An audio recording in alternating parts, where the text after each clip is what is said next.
Hi guys, it's Beth. Happy March to you. I am so excited, as always, that you're joining me here again on Remorselessly Biblical. I love spending time with you. And I also, as you know, love spending time with our folks that we have on the show, our interviewees. This week, you guys, just buckle up is all I have to say, because what an incredible story of survival. This week we have Leslie King on the show. Leslie is a survivor of human trafficking. She started her journey, as you will hear, when she was 8 years old. First time she was molested by a family member.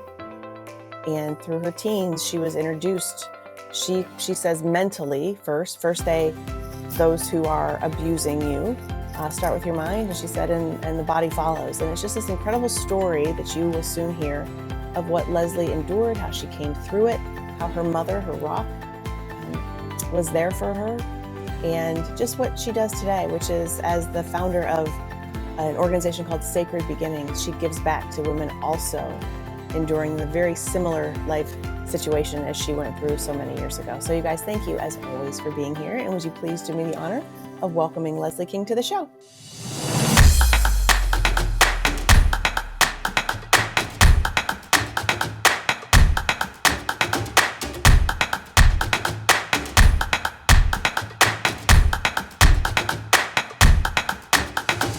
Hi, Leslie. Thank you so much for joining us today on Remorselessly Biblical. I'm really glad you're here, and I can't wait to hear more about you. Hi, welcome. Thank you. Hi. Yes, it's so good to meet you. You and I are both in Grand Rapids, Michigan, and we have a mutual friend who introduced us, and Anne is her name, and she shared a little bit about your story with me, but I would love it if we could just start with sharing with our viewers and listeners a little bit about you. You know, just where you're from, where you grew up, whatever you'd like to share about your early beginnings, and we'll kind of take it from there. As you know, my name is Leslie King Friday. I was born and raised here in Grand Rapids, Michigan. I am a survivor. I'm an author, and I am a survivor of human trafficking. I was trafficked here in Grand Rapids at the age of 15. Mm-hmm. Mm-hmm. Okay, 15. And how long did that period of your life last, Leslie, the trafficking? I was involved in trafficking for over 20 years. Okay. And, you know, we, in general, in the world, we read about it, we hear from survivors, but for those of us who have not had a personal experience with that, can you maybe share with us how something like that starts, and just in the moment, if you knew what was happening? I really would like to kind of go back to the earliest roots if we could, because I've not been through that kind of experience, and I would just, like to share about what others who have also not been through it, what you can teach us about that. Okay. So I am a firm believer that victims of trafficking, they're born every day. They're born every day. They have these things on TV where they see you tied up, your mouth is gagged, and you got these barcodes. No, that's not it. That happens in a lot of third world countries. I'm not saying that it doesn't happen, but it is not as likely to happen here as it is in the third world countries. Here, it's once they get the mind, the body follows. I see. Okay. It's all mind manipulation. I'll say for myself, as you can tell, I'm biracial. I'm Black, white, Indian, and Puerto Rican. When I went to school, it was majority African Americans, and they didn't want to play with me because I was very bright skinned and my hair was blonde. Mm-hmm. The very few Caucasians who went to school with me, they didn't want to play with me either, because even though my hair was blonde, it wasn't as straight as theirs. So where did Leslie fit? My father was a chronic alcoholic who used to beat my mother for breakfast, lunch, brunch, and dinner. My mother was a chronic workaholic trying to take care of me, my brothers, and my sisters. With them family dynamics, where little girls look up to their daddy's little girl, that's not my story. As far as bonding with my mother, that's not my story either. I never was told I love you, and I never received a hug. Then dawned on me till years later that my mother couldn't give me what she never received. Mm-hmm. her way of showing us she loved us was working herself to the bone, making our clothes, taking us when she could to a movie or playing flag football with us. And me being the oldest of three children, I used to watch my dad, hearing and visually see him just beating the crap out of my mom. And I would take my brother and my sister and put them in the bed with me, trying to let them know everything was going to be okay. And I was too young to do anything at that time. And when I would go to school, I would be called all kind of names like Mutt, Oreo, Heinz 57 because of the color of my skin.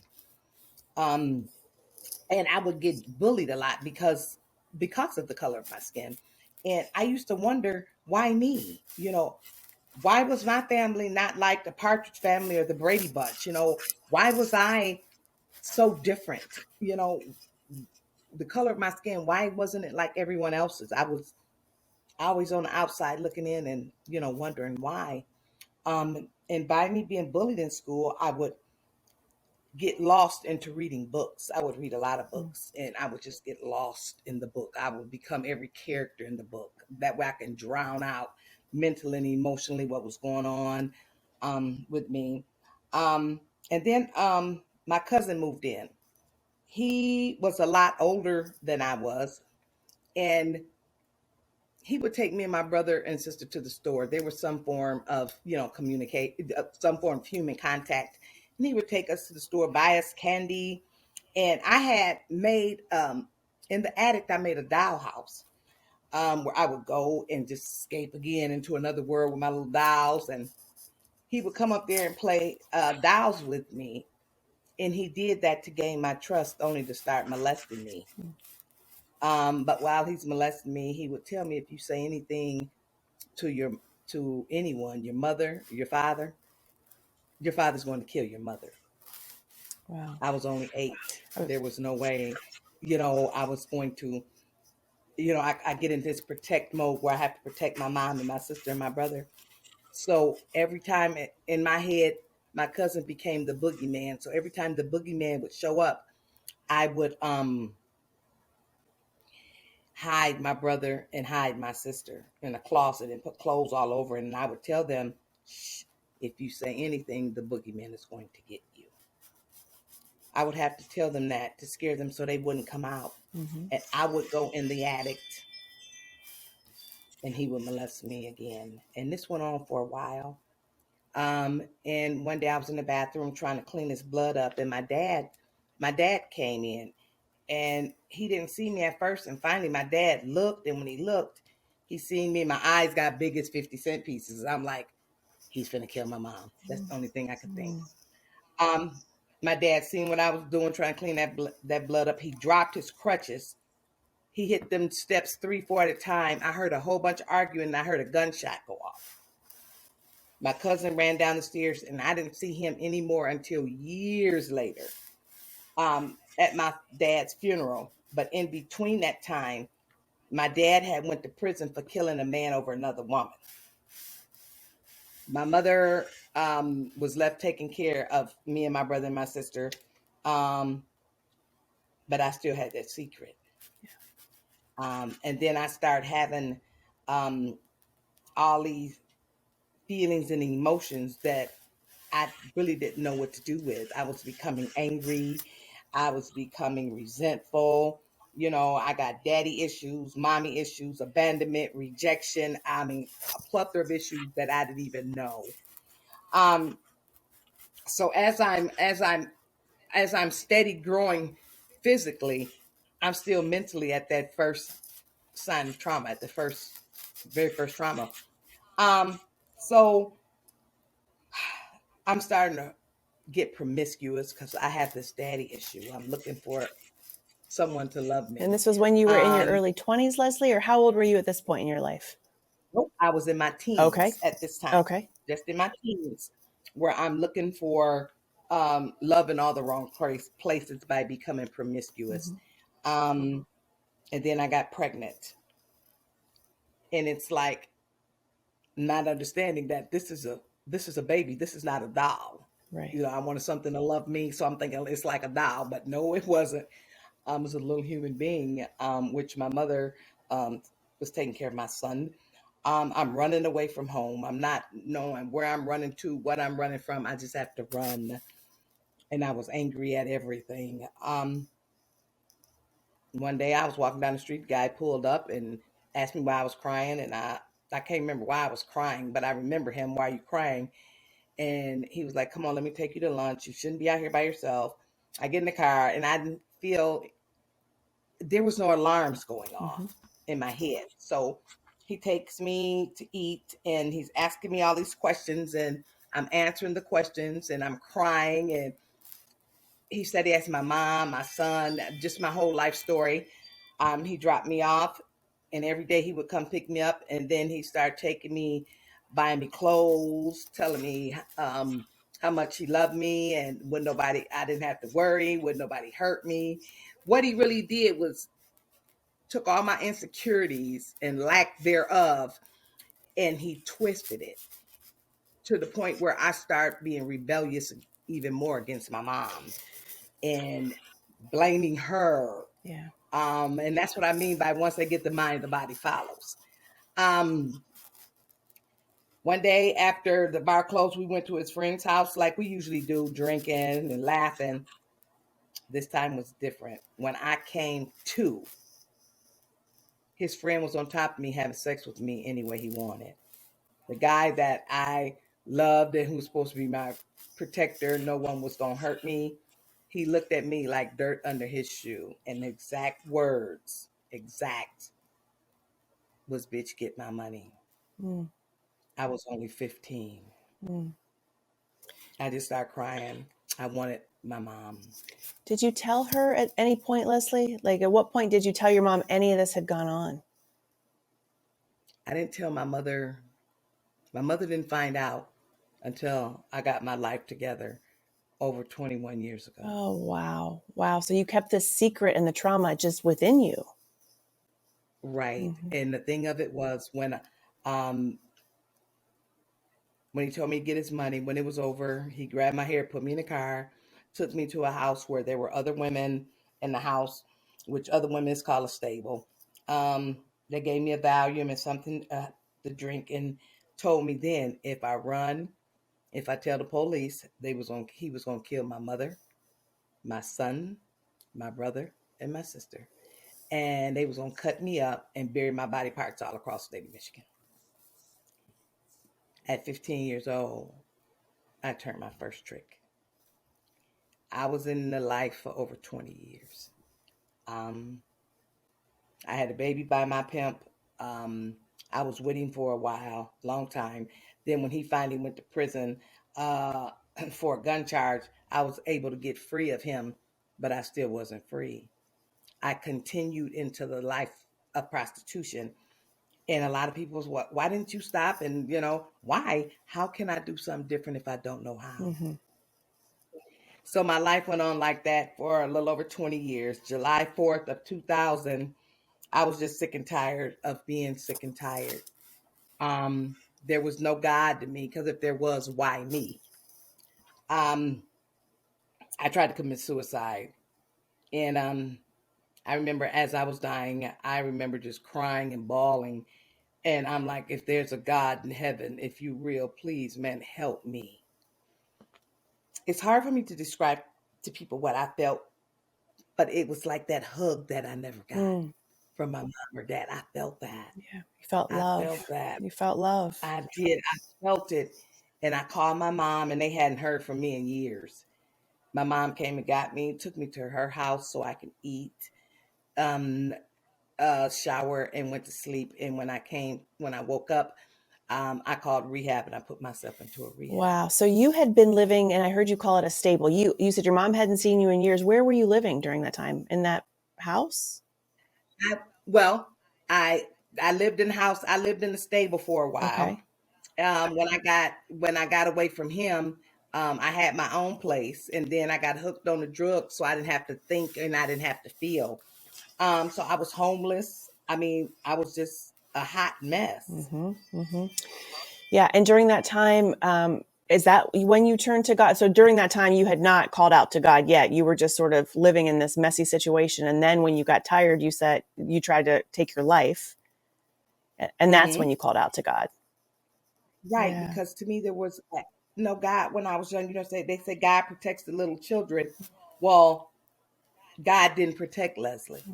He wasn't there for Leslie, and He made me all these different colors. It was why me? Why wasn't I normal? But what is Right. normal? Right. After all these years, I've come to find out I'm Black, white, and then Puerto Rican, because then would be all the nations that I would be ministering to. Oh my goodness. Oh my goodness. Let's pivot from that sentence right there and talk about how you then called out to God. You said you got your life back in order, and what it is that's taken you from that point in time to now as founder, operator, CEO of Sacred Beginnings, and what you're doing now in the world. So when you called out to God, what was the next thing that you did? You called your mom, right? Called my mom Okay. and put myself into a rehab, and things just started happening that were not normal for me. Um, I'm in this rehab with these nuns, and I went to get a job because they was giving us $25 a week, but I know me, that wasn't enough. And I'm like, I need to try to become productive and work on myself. Um, I went to apply for a job, and it was home health care. Well, I'm good at taking care of people. I've been doing that all my life. But they told me they couldn't hire me because of my criminal background. As I was leaving, the lady who owned it stopped me and she started talking to me. She hired me. Mm, And when she hired me, I had clients, it was only two, and they both had Alzheimer's and dementia. But it was something about them little old ladies that I just loved. One of them was 100 years old. And I remember, and I call her Granny, I remember she would never speak. She always had her head down. I was cleaning her up, getting ready to feed her, and she grabbed my wrist. And when she grabbed my wrist, she looked at me and she told me I had to forgive them, and she dropped her head. oh wow. But I knew what she meant. Sure.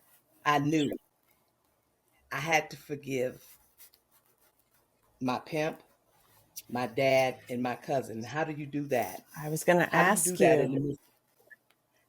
I just started saying a prayer, Lord forgive me. And I didn't mean it. Sure. But I kept saying this every night until I meant it. Yeah.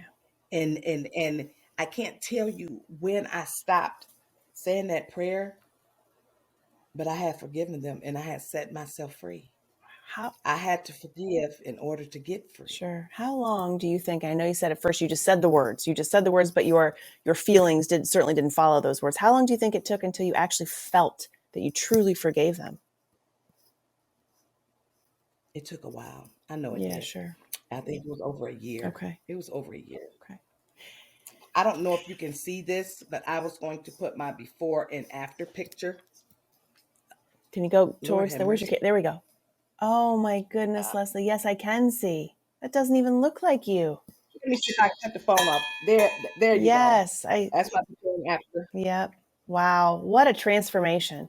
And when you now, I know you help so many women and trauma survivors and those who have been trafficked and so forth. Where do you start when you are in someone else's life and you're walking alongside someone in a circumstance that you're so very familiar with? Do you have to start by just gaining their trust, I imagine, and relationship? I mean, you certainly just don't point them to God right out of the gate, right? They've come through Oh no. trauma, right? Yeah. Yes. And with that, you have to build Yep. trust. If they don't trust you, it's not going to work. Yeah. And it's like pain, no pain, and wound, no wound. When I'm talking with these women or men, just by our conversation, they know I'm a survivor. Yeah. Just by our conversation, and next thing you know, it's like, Miss Leslie, help me. Yeah. I don't know, and I'm like, here I am. Yeah. There are so many stories, Leslie, that we talk about on the show from um, trauma survivors who share with us that much of this, even the trauma, the harm might look different. It all typically Mhm. starts from the same place, which is a place of unbelonging. Right. You said you did not know where you felt like you belonged because you weren't white enough for the white kids, you weren't black enough for the black kids. You thought, Right. and yet, what did you do? Right? Like you were not Right. choosing to be the person that you are. God created you to be the person that you are, and it's that other people didn't see you as a beloved sister in Christ, as somebody who was made in God's image. They just saw you as different. And when I think back on that, it's like God allowed me to go through everything I went through in order to go back and get these women and these children. Um, and when I say why me, who better than me? Amen. Right? I can maneuver in the darkness Yeah. like nobody's Yeah. business, Yeah. Um, and it's not a job to me. It's a it's my passion. It's become my passion. And you do that through Sacred Beginnings. Is that correct? Can you talk to us a little bit about what Sacred Beginnings is? Sacred Beginnings is the very first survivor-led peer mentored program here in the state of Michigan. I was going out helping women before they even came up with the word trafficking. I was out here mentoring to women. I got hired by the Grand Rapids Police Department for SWAP, which is Social Work and Police Partnership. I was the liaison between the women and the police and social workers. I got hired to go right back on the same streets that me and these women had the same pimp. And a lot of us, I got hired with a lot of them women, locked up with all of them. But I went back right out there to mentor to them. Mm-hmm. And Sacred Beginnings came about um, working with the women. And then what? After you work with them, then what? Where they go? What do they do? We go right back to what we know Yes. to survive. So I got this house, that getting this house is a whole nother story all in itself. I don't know how I got it, but it was God's will. Um, and I called it Sacred Beginnings because sacred, that's between me and God. Beginnings, me, you, anybody who happens to open their eyes has a new beginning every day. Yes. You're given new blessings and new favors every day. So I named it Sacred Beginnings. We have 2 homes. We can house 16 women, which right now we have a waiting list. As of November the 9th, I opened up Sacred Beginnings Drop-In Center. Home base drop-in center around the corner, Division and Wealthy, where women can walk right off the street and get all the service they need right So you have there. case managers there. Is that how it works? So somebody comes in off. Case Okay. managers, peer support, um, social workers, Yeah, me. and you're connecting them to resources and like workforce development, I imagine, right? So how, because to your point, if you have lived a life of isolation and manipulation and trauma for so many years, oftentimes homeless as well, as you mentioned, Mhm, your mhm. question is, okay, if you make a decision, I don't want to do this anymore, but then what is the question? How do I live differently? I don't Right, know anything else. So right, you're teaching. right. Yes. There you go. Got it. We're teaching them through when they first come into the program, whether in the house or at the center. You have to go through. They have to go through trauma counseling. Yeah. And what does that look like? It's different from each individual person. They go through the trauma, and then next thing you know, we're going through life skills. And then we're going to find out what it is that they like to do because they don't know all their life. They've been doing what other people want. So I'm trying to introduce them to the new them. I love it. I love it. A new creation, like God's word says, a new creation. And so I also know that last month your book released. It's called Gird Your Loins. Is that correct? No, it's called When Angels I'm Fight. teasing you. I'm like, because it I could have been a know. good title for that, right? Yes. I mean, that is what it should be. It's like, because it's about this self-preservation and protection. So talk to us about your book. Tell me, was that a cathartic process to write? For years, people have been asking me to write a book. Yeah. I wasn't ready to write a book. I still had healing to do. I still had things to do. And then next thing you know, I got Kriegel contacted me, and I'm like, I am not going to write a Christian book. I don't know. No, we're not going to do that. And after talking with them, I told them I would agree to the book, but it would have to be in my terms. It has to be my words. Mm-hmm. And I said, in order for people to love and respect light, they have to know darkness. And that's where I took them all the way. Well, not all the way, but I took them in the darkness to up to the light. So writing that book, thank God I was healed in so many areas, or it wouldn't have been possible. But I write that book and I tell it like it is and how it is. The book hit the shelves the 15th, but before it hit the shelves, it had sold 2,500 copies. Wow. And now the book is in reprint. Good for you. Good for you. And one more time, the title? When Angels Fight. What an amazing story. You are just, you've come through it. You have come through it. And like you said, when we are living in darkness, right? Whatever that looks like for each of us, we often don't know what is up ahead. And it's so hard to believe that there is light up ahead and that there is the ability through healing. When people come alongside you, like you said, all of a sudden you cried out to God, and then in your words, things started to happen that had never happened before. And then people that came alongside you, showed you, pointed you towards that light. And now that is exactly what you're doing for others. Correct. Yes. I just thank you. Thank you for the work that you're doing in the world. You know, I don't work too far from you. I'm down on Commerce in the Division area. So I'm going to pop in sometime and see you just unannounced if I can. I'm just going to, I would love that too, Leslie. And again, thank you so much. I'll put everything and the ways to contact you as well as your book in our show notes here today. And we just wish you well. And again, thank you so much for your time today. You guys, thank you as always for being here. I can't tell you how much I always appreciate each and every month you showing up to hear another episode of Remorselessly Biblical, just as you show up every single day on your own journeys and be who God created you to be. You know, as you just reflect on everything that Leslie shared, I hope that it had such a profound effect on you as it did me when I listened to her. And I just kept thinking to myself, there are so many inequities and injustices in the world. And we know this. Leslie shared she was never able to fit in. And yet, what did she do to cause that? Nothing. So many of us feel as if we don't have a sense of belonging and self-worth and mattering and love. And there is only one place to find that. We know that all of those voids in our life, all of those hurts in our lives, God is the only one that can fill those and to reshape us and to allow us to be a new creation, as Leslie said, and to go out into the world and to help others on their journeys as well, just as she does through Sacred Beginnings. So you guys, thank you. Thank you for being here with me again this month. I'm looking forward to being with you again next month in April with our next guest. And as always, if I can help you in any way, please reach out to me. I'm at bethfisher.com. I love doing speaking engagements. In fact, I had one yesterday, which I'm pretty pleased about. And, you know, this is life. Show up on your journey. Do the things that light you up. Do the things that God created you to do and do for others. Okay, you guys, until next time. Peace.